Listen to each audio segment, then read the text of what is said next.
Good morning, everybody. We are back here working on activity 1.2.4, and we're going to start with drawing number 3, and we're going to put it into a drawing file and dimension it according to the homework. So let's go ahead and open that up, and let's pull it into a drawing file by hitting our little plus sign down here in the lower left. Create drawing. We're an NCB inch drawing file, no views. Okay.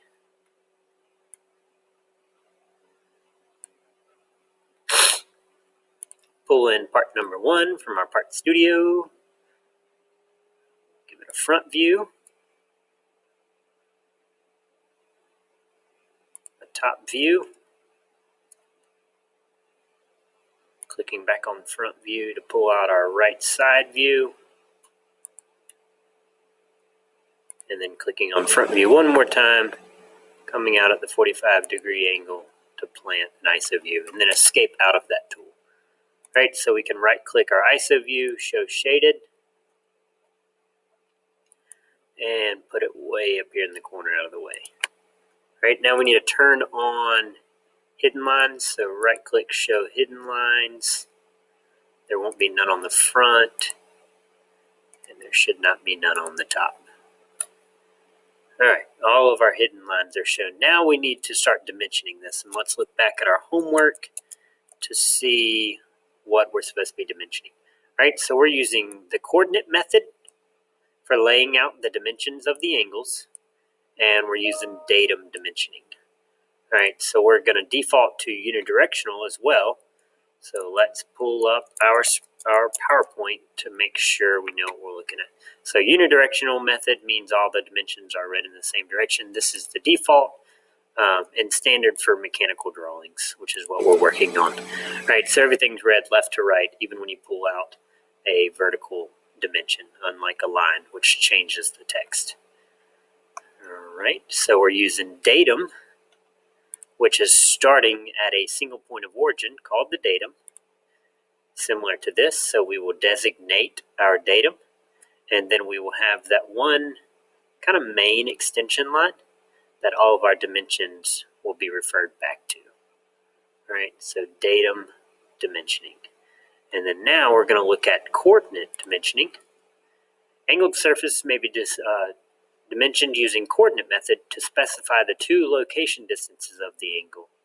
Right, so that's right here. So we have this angle coming out of this block, and we specify its starting point and its ending point, and then you just know to connect those 2 points, like connecting the dots.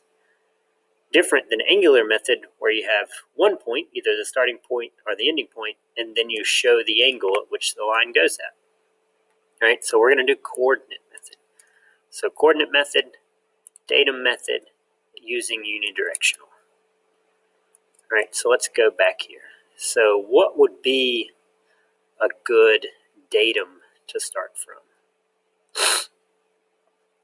I'm thinking this corner right here. That way I can get the height, the overall height of the object. I can get the overall width of the object. I can get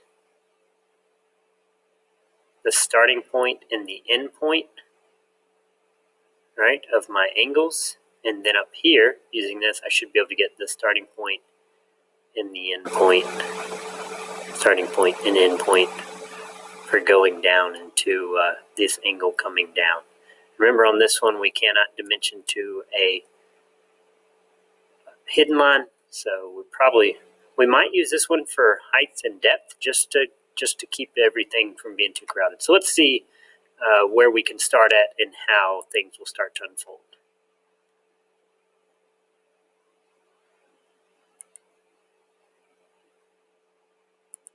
All right, so I can do that.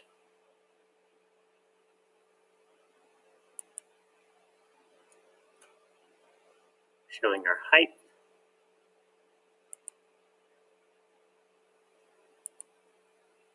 All right, I now have the starting height of our back angle.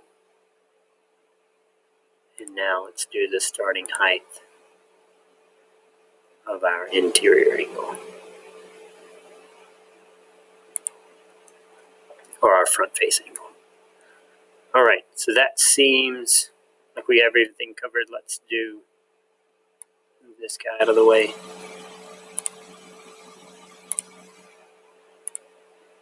Here's our total width.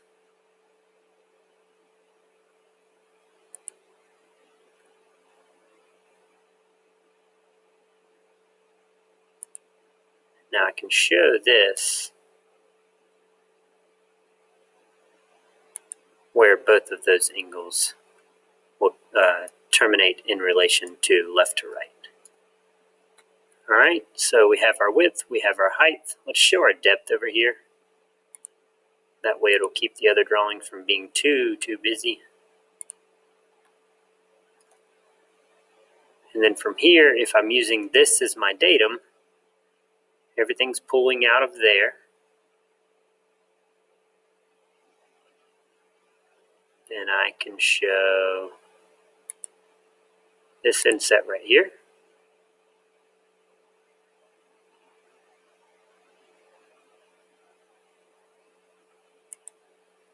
And actually, while I'm doing this, I'm noticing that these numbers are looking funny. And let's go up here to our 3 lines, workspace units. Default those to centimeters. And they're still looking funny. It seems as though they are in inches.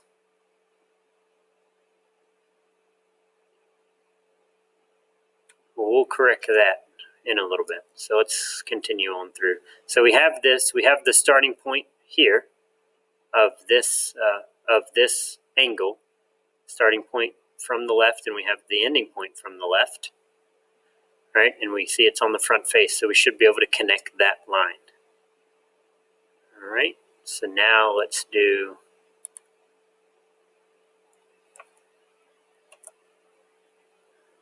back into our dimensioning tool from here to here.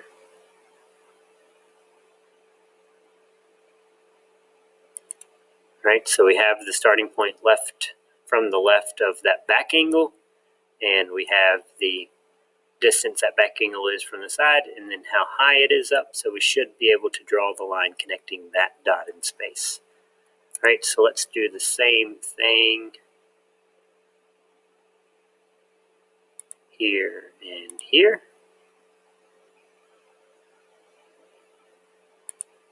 And then finally here and here.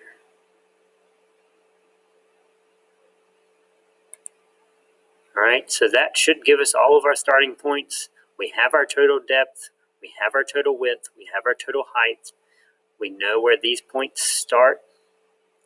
We have it highlighted up here. And we know where they end because we have it highlighted right here. All right, so that is unidirectional datum dimensioning. And for our angles, we have done coordinates instead of, or our slanted lines, we have done coordinates instead of showing the angle at which they move. All right, thank you for joining.